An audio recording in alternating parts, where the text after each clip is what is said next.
And it works. Hi, everyone. Welcome, welcome. I'm Mia Voss. You're watching and listening to the Mia Connect Power Chat. I have one guest today. She's enough for all of us. Let me just tell you, you've seen her on this show before. Look at her. Look at that hot number right there. Woo!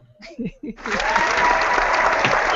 I love saying your name, Penny Sansevieri, right? That's it. Oh, God, it's just so feisty. I love it. Welcome, and you are here in Colorado right now. Is that correct? I am. I am speaking at the Rocky Mountain Writers Conference, so I'm really excited about that.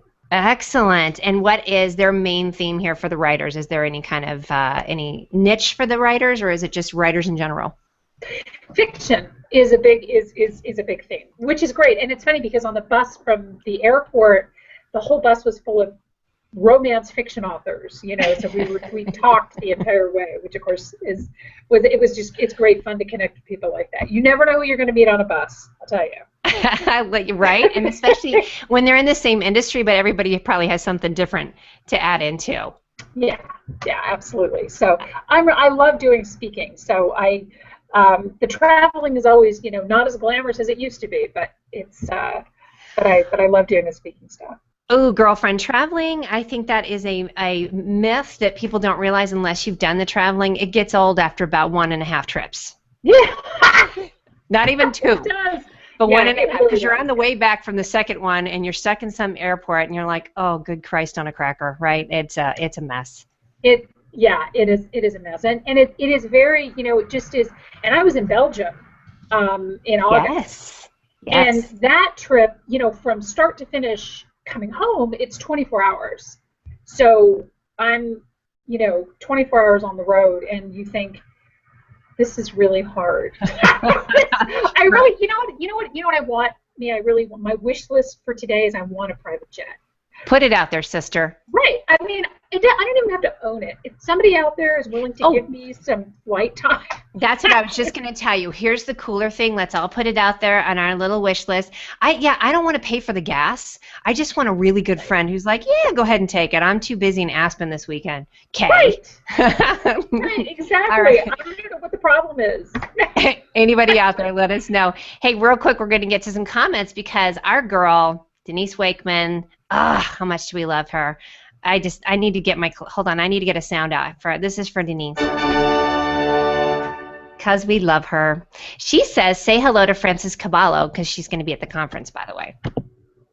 Oh, nice. Hi. Yes. So we're gonna give that a quick shout. Okay, Backpack, listen, we're gonna get to you. You know how I love to, because we really want this to be interactive today, because obviously our theme today is about reigniting your passion. I love this. This is from Penny directly. When everything kicks you to the curb and the odds are against you, create, reignite, and find the passion in your business. So I really want to hear your stories. Penny and I are both gonna tell our stories as well of kind of how we got kicked to the curb a little bit and had to reinvent. So start throwing that in there, because we do want to pull your questions and comments in. But in the meantime, I am going to get started. My brother Mike, who by the way told me that my dang click to tweet didn't work, he says, looking forward to this. Mia and Penny are certainly wonderful examples. Thank you, my brother. He is awesome.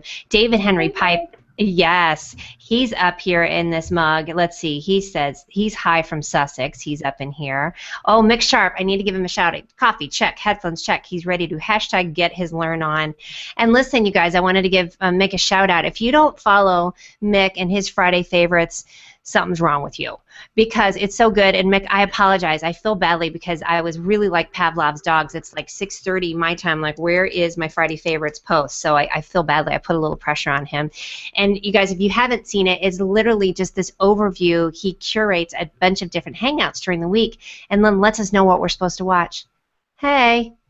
And gives you some really funny comments on it, which I absolutely love.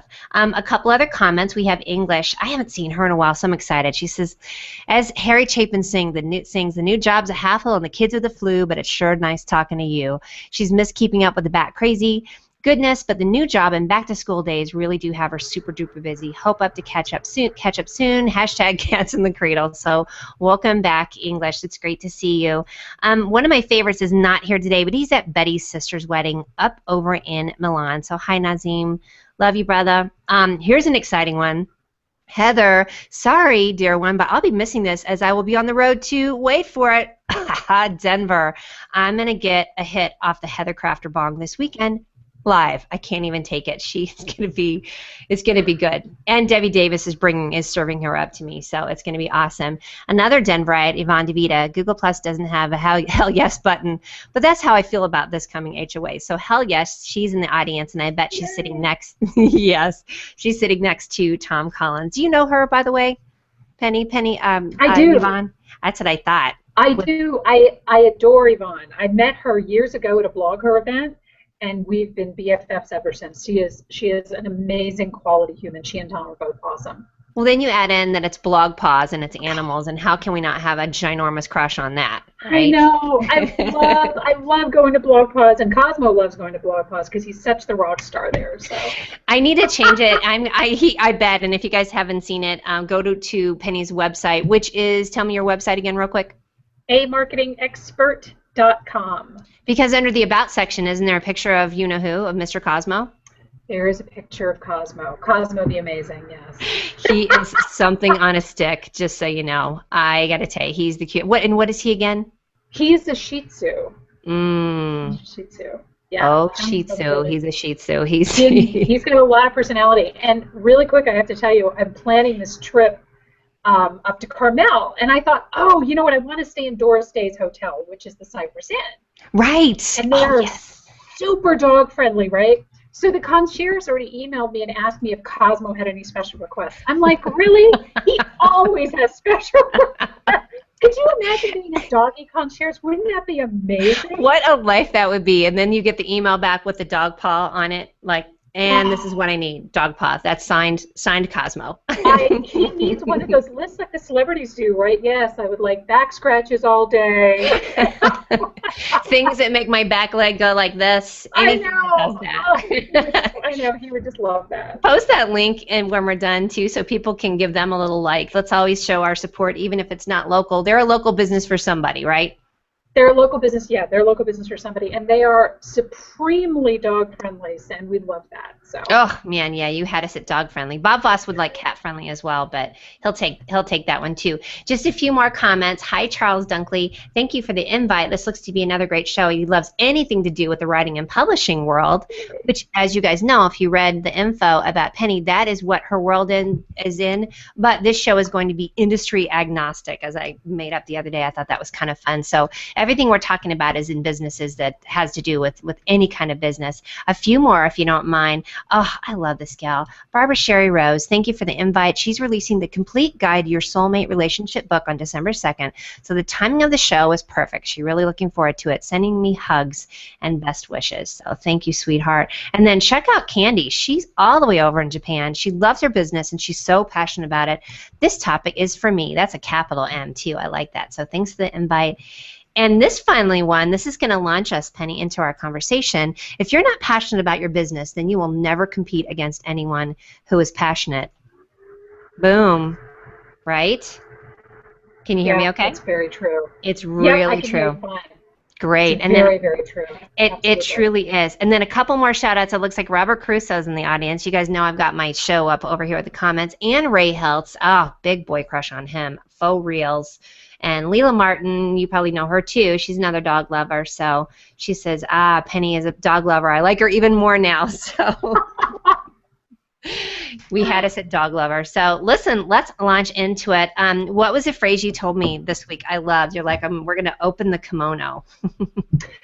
Yeah, I think it's time. Yes. Ooh. So tell us about that. Tell us, if you don't mind, just sharing your personal story on how you've had to reignite, what your passion was, because obviously you are in a business now that you are fired up 8 days to Sunday about. But tell us about some of your experiences, and then we'll jump into it. Well, I guess maybe we should start by talking about how I started the business. Yes. And I started the business. I'm an accidental entrepreneur. You stole my line. I love it. Oh, I love it. That is no. That's a good twinsy thing we've got going on. Accidental. I love it. That means we're open to anything, right, sweetie?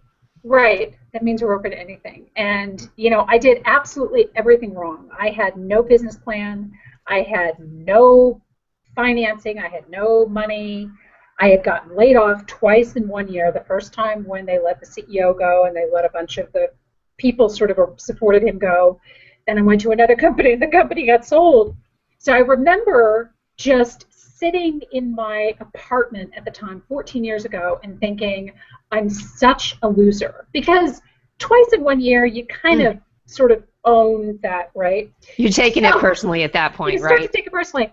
So I'll never forget, and I'm just having this pity party, and I'm probably watching something sad, like Terms of Endearment or something really depressing like that. Mm-hmm. So a friend of mine calls me, and she says, hey, we're going to go out and have a drink. I said, no, I'm just here, and I don't have any mates. She says, no, we're going out and we're having a drink. And so after a considerable amount of time and several threats from her, I finally throw on my clothes, clean off my mascara, and go out. And she hands me a Cosmo, and she hands me some self-help book, which I still have. And she said, drink this and read this. She said, you were never meant to be in corporate America, and this is a phenomenal opportunity to live your dream. Wow. And that, I didn't feel that was very helpful, actually, at the time, because, you don't want to hear, congratulations, you're fired. Like, you want to hear, you want to hear, okay, well, I have these jobs, and I have a resume, and blah, blah, blah. And ironically, I met her when she hired me for a job that I was at, some years ago. So she knew me well, and she knew me from that sort of perspective. Right. Then the next morning, I had breakfast with my dearest friend, who has since passed away 5 years ago, this March. And he said to me, he goes, I'm so happy for you that you finally got kicked out of corporate America. And I'm like, why am I not getting the support? Why is everybody happy for the demise of my career? I'm having a pity party and nobody's joining me. What is wrong with these people? And so that afternoon, I sat down at my desk and my funky little computer, and I had no website, I had nothing, and I thought, you know what? I'm going to give this a shot. Right. And I sort of got, I was going to do it for 3 months. I'm like, you know what? I'm just going to satisfy these people because it's the end of the year and nobody really cares about hiring, Q4. Right. And I thought, I'm just going to shut everybody up and I'm just going to see what I can do here. And so one thing led to another, and I was kind of like, ooh, I like this. Mm-hmm. And I think that when you start, and and again, I did everything wrong. And I'm not to say that that's how you should start a company. I get that people want planning and want this and want that, but I'll tell you something. Without passion, without that, the ability to be made out of rubber and to bounce back from pretty much anything because life will throw everything it can at you. Right. Not because it doesn't want you to do this, but because the universe is telling you, are you sure this is what you want? Right? Are you sure? I'm going to give you something else to challenge you. Are you sure? And so, then, a year goes by and I'm like, well, wait a minute. Now I'm making a profit. How did that happen? You know what I mean? Yes. So that was kind of the genesis of all of this. And then, I think I mentioned that story to you in email. Do you want me to tell you that story now? Am I getting ahead of the... No. And this is the great thing, you guys. First of all, the last time I had you on the show, we had such a full couch. Like people were falling off the guest couch because we had so many. And that's why I was like, I got to get girlfriend back on and get some one-on-ones. So this is all you. And people are already kind of going back crap crazy in the comments, by the way. So you keep on trucking because you're doing great. Well, thank you. Well, and I hope that, what I really want this show to do is I don't want to be here going, oh, what, poor me, because I don't really see it that way. I'm extremely lucky. I've had angels who have showed up in my life disguised as friends who really just, oh, yeah. And that gave me chills, by the way. I bet everybody, comment if it gave you chills, because we've all had that too. When you're living in purpose, you do get a lot more of those kind of experiences of things that come along and bolster you, right? Yeah, absolutely. And, I think that, so like George, my friend who I said, passed away, I remember how I met George is I rented a room from him, years ago when I was in my early 20s. Actually, I was in my early 20s 5 years ago, so. Me too. Right. So, I rented a room from him, and I was working just this corporate job, and I wasn't really happy, and he worked the night shift. And I didn't really know him that well. And I come home one day late because I was working, whatever, I was working late, it was really crazy. And he's sitting on the couch and he's lacing up his shoes, getting ready to go to work. And he says, oh, you look tired. And I said, yeah, and I was so not the opposite of what I am now, completely just removed from the situation. And he looked at me and he said, "You're going to do really great things." He said, "You are better than this." Wow. And I was like, I don't know what you're talking about. And, and I sort of like took it like any 20-year-old would and kind of went, "Oh, thanks." But he and I remained BFFs until he passed away. And it really, those are the people who have loved you when you didn't really love yourself. Those are the people who are your angels.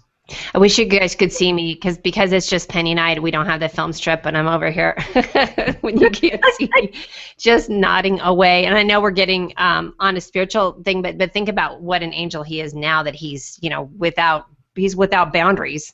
So he's really making things happen. But I agree with you. I think it's great when you are in that sort of nascent period of one, not knowing what you're doing, free falling, of having somebody that does believe that. And I'd love to hear some more comments of people who have had this experience like Penny has had, where you've had people that for one, they're not giving you the right answer, which is like, oh, something will come along. They're more like, oh yeah, no, you need to keep free falling. Like, what? Where's my safety net?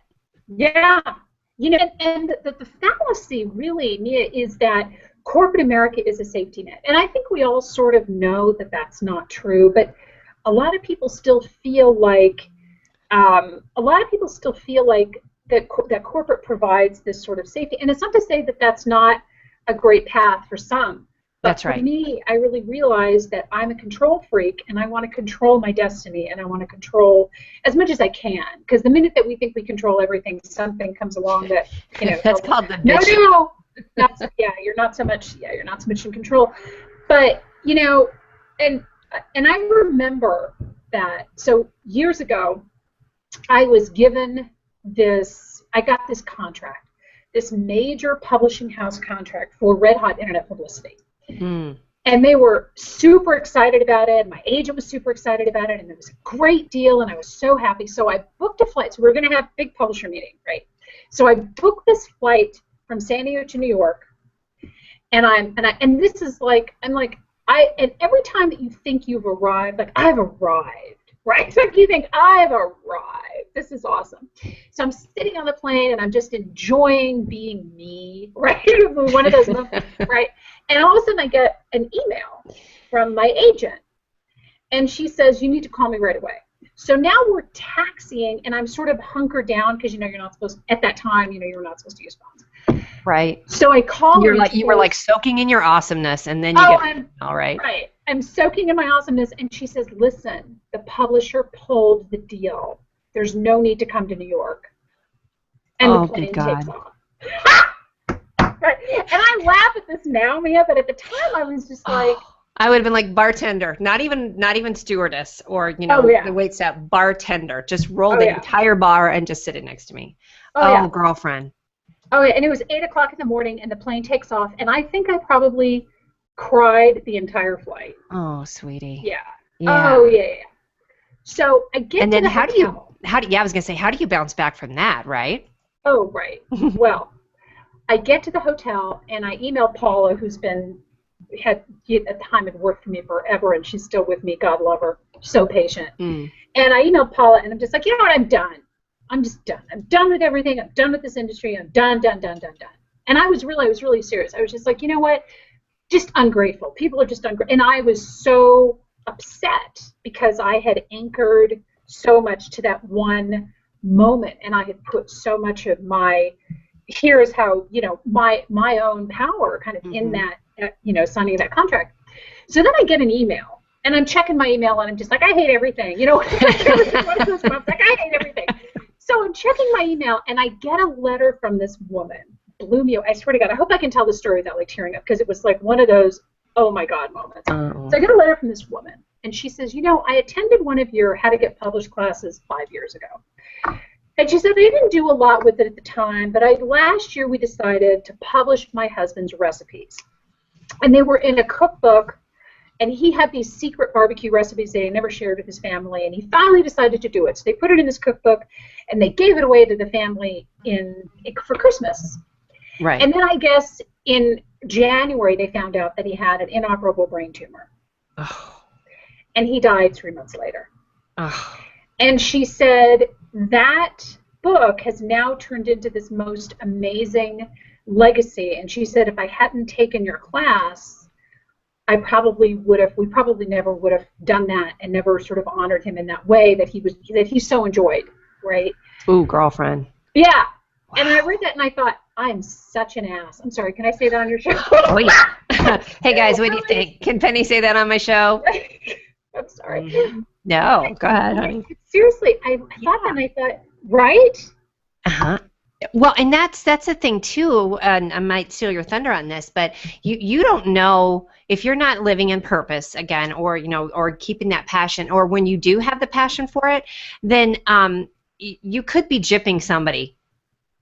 There could be somebody that needs to hear what your message is, like that. Yeah. Like, that's a big one. I think that is excellent.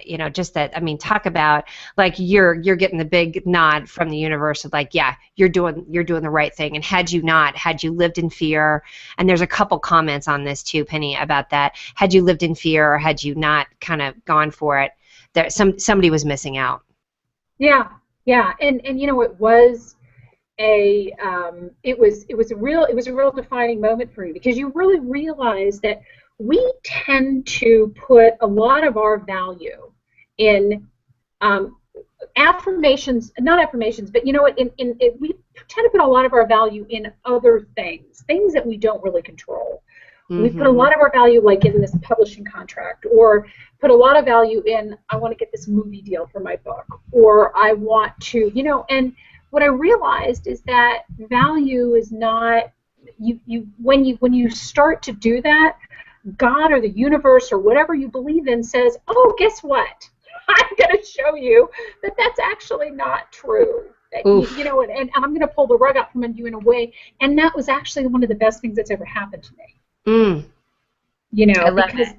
Yeah, because that book wasn't meant to be with the publishing house, because it changes, for a variety of reasons. The biggest is because it changes so often. The information would have been outdated, which probably would have affected my credibility.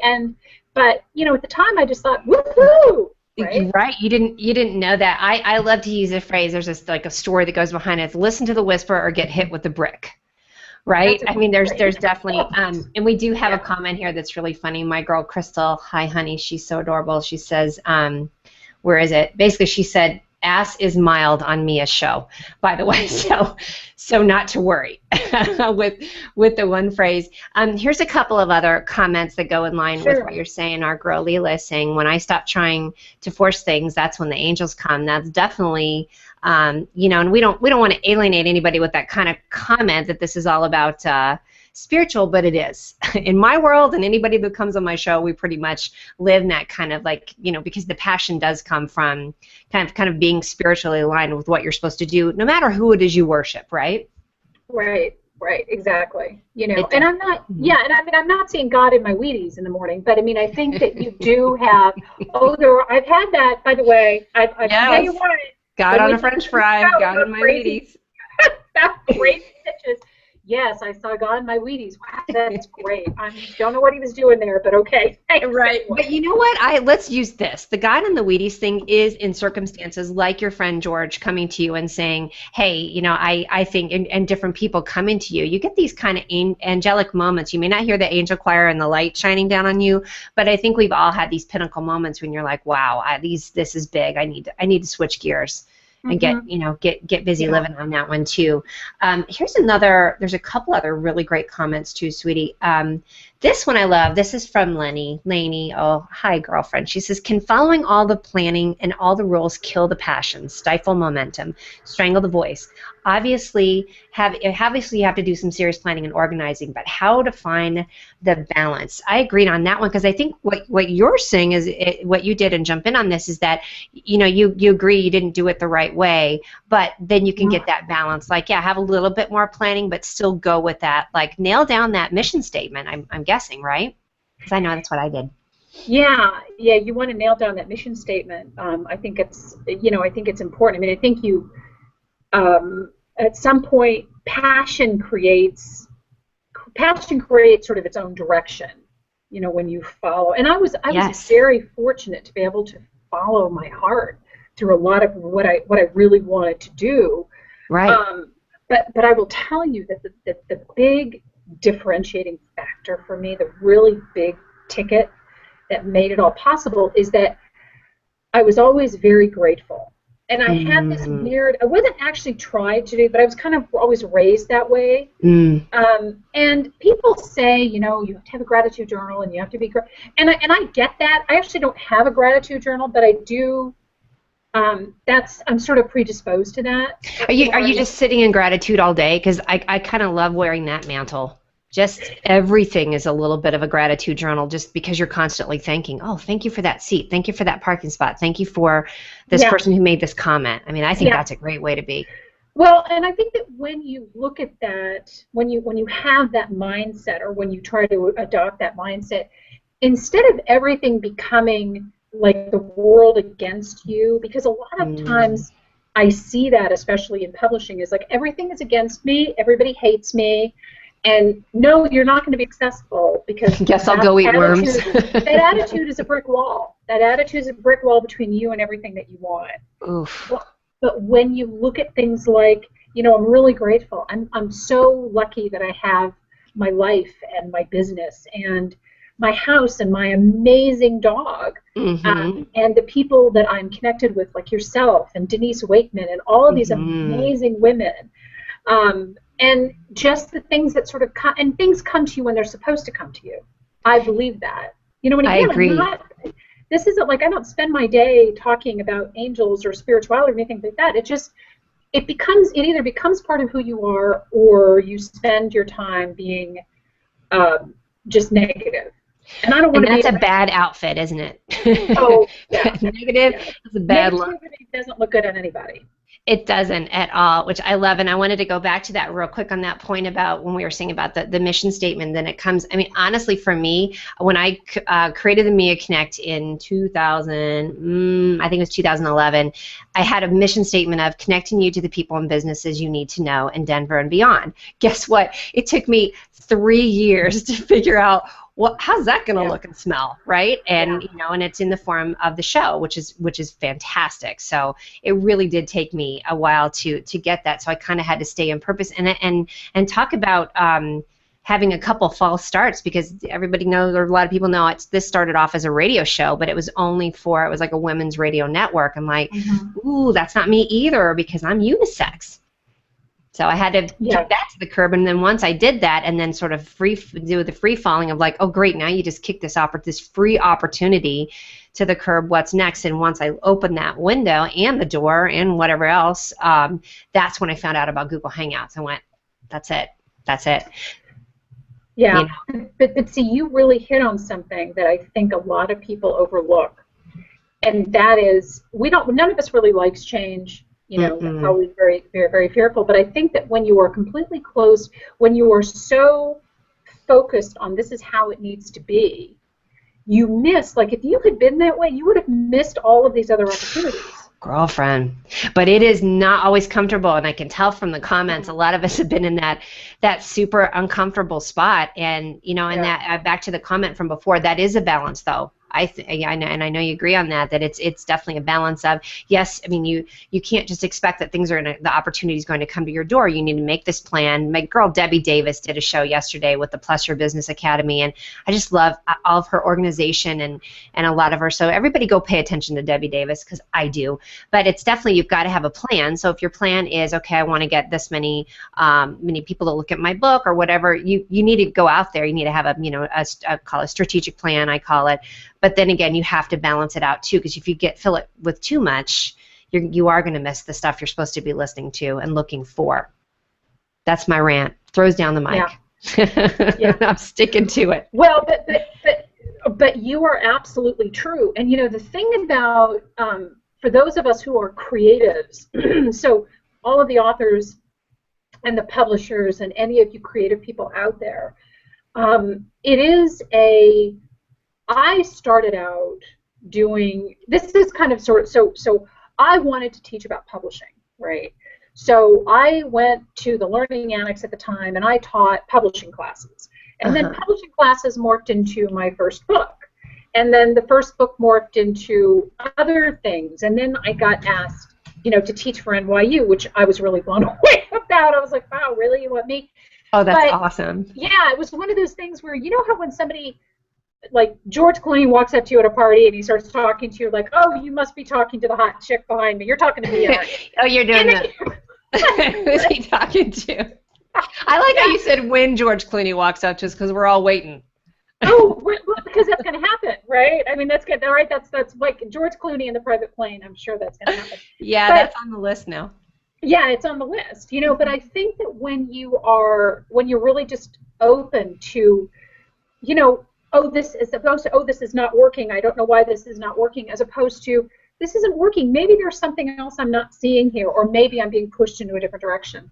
Mm-hmm. And that one is definitely a balance to get to. And I'm going to jump in real quick. If you're just tuning in, you're watching and listening to the Mia Connect Power Chat. I'm Mia Voss. This is Penny Sansevieri. She is with Author Marketing Experts, and she's given us some serious 411 because today we're talking about getting the passion in your business. So let me ask you this one, sweetie. This one's a good one. So let's say, let's give some people some good information. You've had a business for a while, and I think what you just said is a good segue for it, which is you've had, if you're feeling like something's not working, let's talk a little bit more about that, of really kind of like digging into that and trying to figure out, okay, I'm not as passionate about it. Can you give us some more tips on that?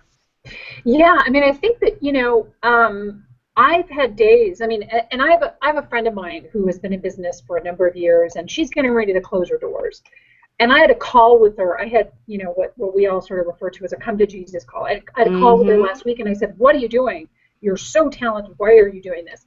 And she said, I'm sick of it. I'm sick of this. I'm sick of that. I'm sick of this. And I said, you know what? I think before you make this rash decision of I hate everything and I'm just going to go work for corporate America, maybe you should identify what really isn't working. And I think that when you lose passion, you don't lose passion for everything all at once, right? You lose passion because something isn't, maybe you feel like you're being beaten up. Maybe you feel like you are, like things just aren't going the way that you wanted them to. The hits keep on coming, something like that. The hits keep on coming. And, I had a period of about a year, I think, that I was just like, every time I turned around, I was just getting beat over the head. And I remember calling a friend of mine saying, you know what, I'm just done. I'm done. I get it. Somebody's trying to tell me to just go take my chips and go home. Take my toys. And take my toys. And then, and then you sit down and you start doing something that you love. Like you have a conversation with an author, which is something I love doing. Yes. And you listen to them tell you about their hopes and dreams for their book. And then you realize that is your passion. That is, so I think, I don't know if that's too nebulous, but you really have to spend the time doing the things that you love, do the things that brought you into this in the first place to remind you or to reignite that passion. Because passion isn't something, it's not this eternal flame that burns all the time. Right. It ebbs and flows for sure. Because you can't run at that high velocity anyway all the time. No, you really can't. And you know what? I get it all the time. Like, I think I have such a hard time. I was so thrilled the other day when somebody wrote me back after we had pitched this magazine or something like 2 years ago, and they wrote me back. They said, oh, we're really interested now in interviewing this author. And I thought, I'm so glad, first off, for the author, because that's a great opportunity, but I'm so glad I'm not the only one who's still behind on my email and my social media. And, right? It's like 2 years. That's kind of a lot.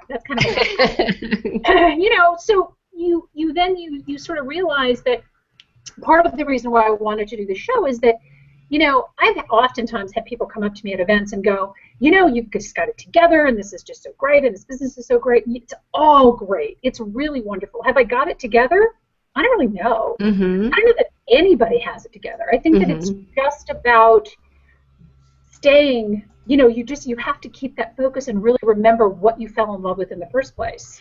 Oof, the hyper-focus, we talk a lot about that. I know anybody that's in my world, it's like you really do have to stay hyper-focused because, one, it is this world of all this information coming at you, so you're getting tweets. And speaking of which, could you guys go tweet at the Mia Connect and at BookGal and say #infotainment? That would be awesome.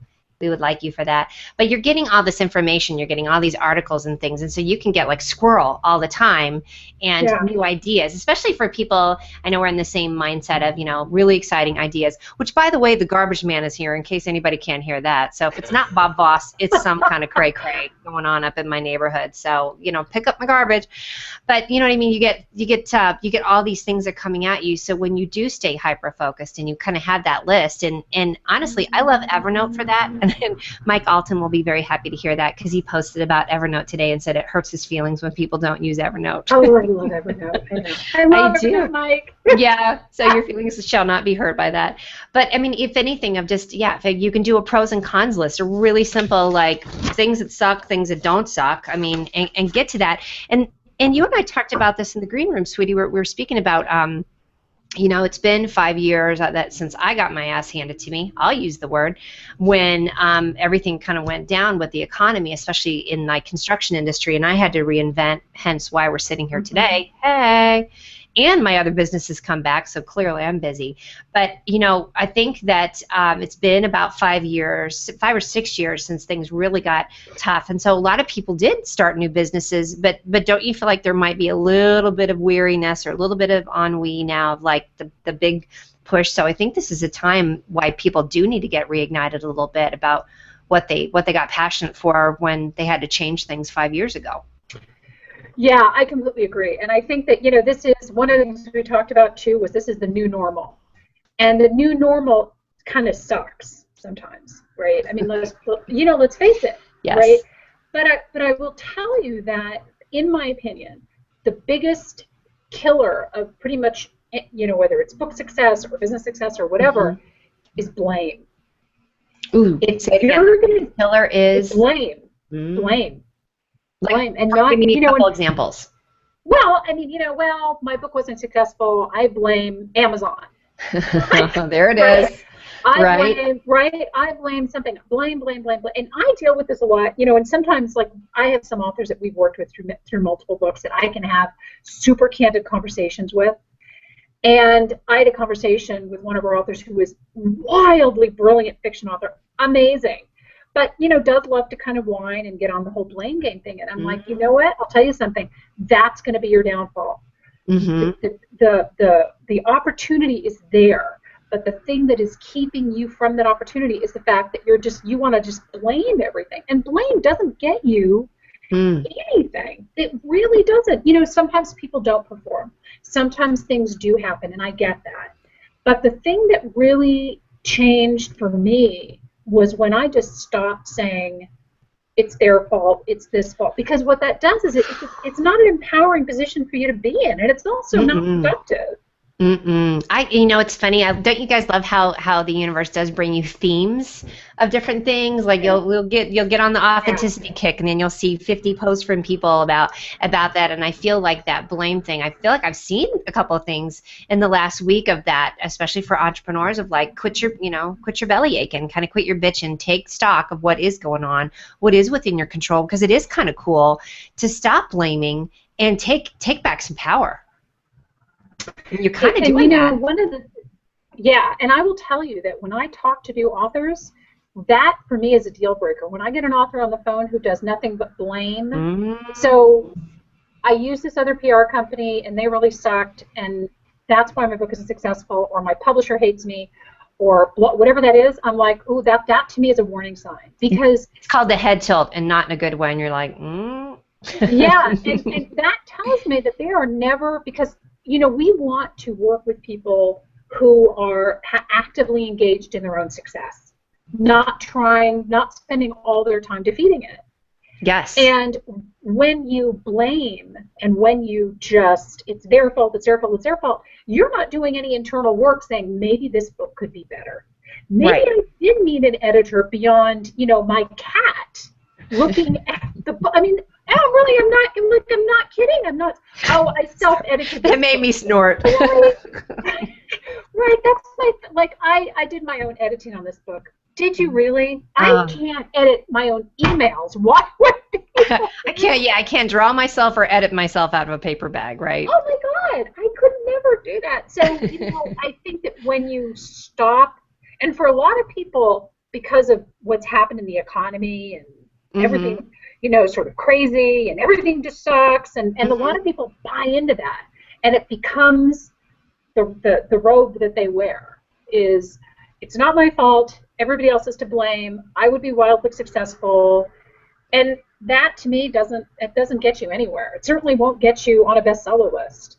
And that's another industry agnostic point, is that this is for everything. And yeah, but pay attention if you're going to be hitting up Penny. Yeah, don't blame the cat. Don't blame somebody ate your homework, or you're not going to go very, very far. But I do think that's across the board for that. Mm-hmm. And then I do want to encourage people too. I love the phrase of, you know, there. And I want to go back to that. We're not busting on corporate America at all, because I know some people that have decided, like you're talking with your friend, that they've done the entrepreneur thing and they've gotten a really good opportunity with maybe corporate or maybe small business, and have gone back to it because there have been some good changes based on everything just falling to crap, and now people are really kind of cleaning up their game. There's a lot more transparency and so forth. So I do know people that are going back to that. I call them entrepreneurs with a paycheck and health insurance.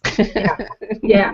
Yeah. And that is a lucky place to be, if you can be in a job where they celebrate your entrepreneurial spirit. And with that being said, this blame game thing, you can't do that there either.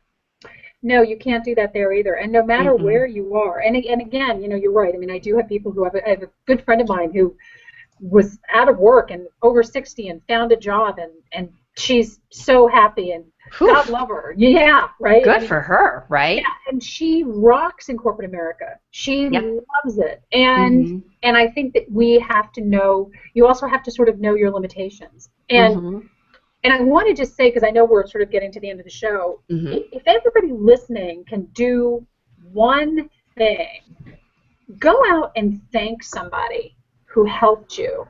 Go out and just, you know, even if you haven't talked to that person in 20 years, or send them a note and just say, you know what? Tell them how they helped you, right? Remember when I was... Yeah. Tell them how they helped you, because I'll tell you something, the people, I think this is a line from, maybe a line from Breakfast at Tiffany's or something like that, is people who supported you when you were invisible, those are the people you want to thank. Oof, absolutely. That one is so perfect. It really is, because they did, like you're saying with your friend, he saw the potential back when you were a kid, and because that was a kid, and saw it and then stuck with it as well. I'm going to throw in some quick comments because people are going a little bit nutty in a really good way. Here's my guy, Sean Mahon. Love him. He says, I certainly think there's a deeper energy and connection that appears when we are living on purpose. I love that one too. Not even living in purpose, but on purpose. Whether we call it fate, angels, destiny, or synchronicity, it really doesn't matter. These are times when everything conspires to work with you rather than against you, which, by the way, I wish he was reading it because he has the most awesome accent. I'm just saying.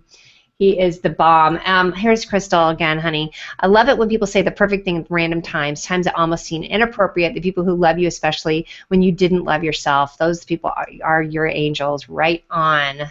That is awesome. And then I need to give a quick shout out to Kim Boltman. She is just moving and shaking. She's going through some stuff, and I just love her to death. Life is an accumulation of get your learn on. The trick is noting what works for you. No shoulds, just once. When you want to do things, you invest your heart and soul. Surprise, happiness follows. That's a good one, huh? I love that. I love it. All right, so awesome. I'm reading some of these comments. I'm so excited. Yeah, do you have anybody you want to shout out or see in the comments? Gosh, just everybody. Denise Wakeman posted a great thing about, you know, the ideal people that we want to work with, who are actively involved in their own success. I +1 that comment because I think it's just awesome. That's what I write, +1 by 10. Yeah, everybody loved the squirrel comment too. Oh, did I miss that? Yeah, we've got a lot of squirrel hashtags on here because it's so true. It's so easy to get distracted. It is. There's so much cool stuff out there, and then everybody wants to share it, and then you get the FOMO though, which is really tough. The fear of missing out. You feel like, oh my gosh, I should take in everything and take on everything. So this was the summer of JOMO for me, which was the joy of missing out. I really embraced that a lot, so that I didn't get. So it went from FOMO to JOMO. Now it's the fall. Who knows what's going to happen on that one? But with that, I'm going to segue to the what's on portion. And I'm going to do actually what's in your cup, because if you guys haven't noticed, Mama likes her beverage. I've got my love me, love my cat. I've got my fun little cup, and then I had my funky wine glass over there that had my little, it actually had like vitamin juice in it, but I downed that. But I thought, and it was back here, I thought, everybody thinks I'm boozing it early. Not that you should judge me for that. So what's in your cup, honey? You got a cup over there?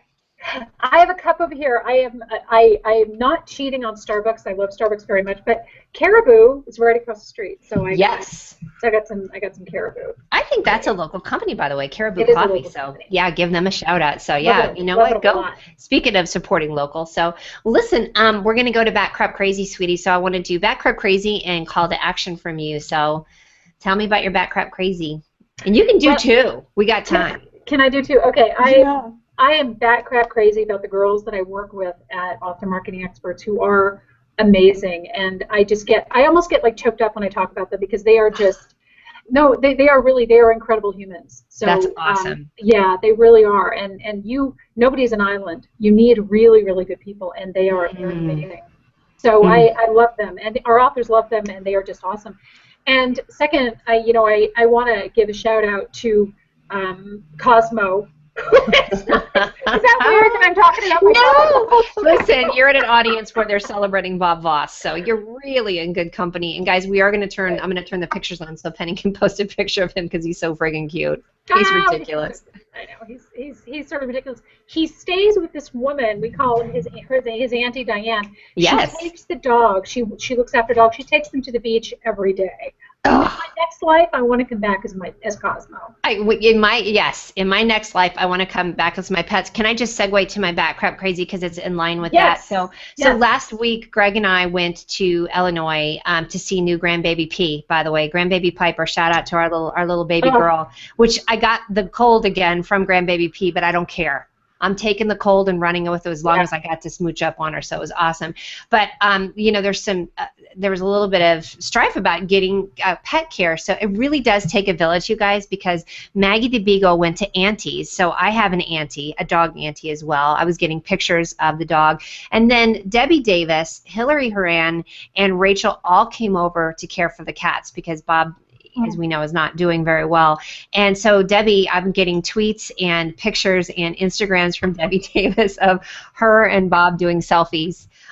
Listen, it takes a village. These are our fur kids. I'm their steward. You're the steward of Cosmo. So shout out to all the ladies that made it happen that I could go on vacation last weekend. Gosh, that's an incredible thing. Because when you've had a pet that's getting older or maybe failing or something, it's very difficult. I'm right there with you, sister. Girlfriend. Oh, yeah. And when you have people who just show up to help. Yes. Yeah, now that's amazing. Angels. And I have to give Bob credit because, first of all, when I take him to the vet, they get on the intercom, they're like, Bob Voss is here. Like, that's what happens he gets an announcement. And the gal that came over, she says, oh, I'll hang out with Bob. I'm like, oh, thank God he's charming. I'll tell you, I gotta say, he really did it. So, yay. So that's my shout out for the day. Hey, tell me what your call to action is, sweetie. What do you want us to do? Well, again, I want find your passion. Really figure out what that is, and then be willing to take the leap to do it. I sort of got thrown off a cliff, which is kind of how it has to be with me for me to to do something. But do something that you really love and feel what that feels like, because it's an invigorating and an incredible experience. And then, like I said, go out and thank somebody, even if it was 20 years ago. Yes. Just let them know, because I think that it's important to tell people. I'm a big, big, big believer in that. You've got to say thank you. That's part of that gratitude lifestyle too. It's part of that. It's part of that gratitude. And I'll tell you something. If I hadn't gotten that thank you email from that woman the night that my publishing deal got tanked and I was stuck in New York, I don't know where I'd be. So sometimes a thank you. I mean, think about really. Sometimes a thank you hits people at a time when they needed to hear it, maybe for very different reasons. Oh, good point. You don't know that. Don't assume. Make an ass out of you and me. So you really don't know who needs at the time. So thank you, sweetie. And then where can we, you guys circle Penny, because I said so, right? There's that. And then, do you have a subscriber thing on your? Do you want us to go? What is there an action we can do? Go to the Author Marketing Experts. Yeah, go to Author Marketing Experts, and you can sign up for our newsletter, which has a lot of information about publishing and being an author and being awesome. Yes. So even if it's not for you, sign up for somebody else, right? That you know wants to write a book. Yeah, absolutely. And I'm so grateful to you, Mia, for inviting me to be on the show. I love your show so much. So thank you. When guys, you came up, I love this. When you and I spoke, because you were on the show in July, when you and I spoke back then, I said, you know, what should we do for the show? And boom, you mean you had it 2 months ago. So you've been waiting. You've been brewing this bad boy for 2 months, and look how good it was. So, guys, that's it for our show. I'm Mia Voss. This is Penny Sansevieri. Please go to themiaconnect.com and subscribe, because I do fun videos, and it's really short little newsletters when I do send it out. Then there's that. So, but you're my real estate. I love you here. I want you over on my little list. So that's it for today. We are out of here. Mwah. Have a fabulous weekend. Thanks, guys. Bye. Bye.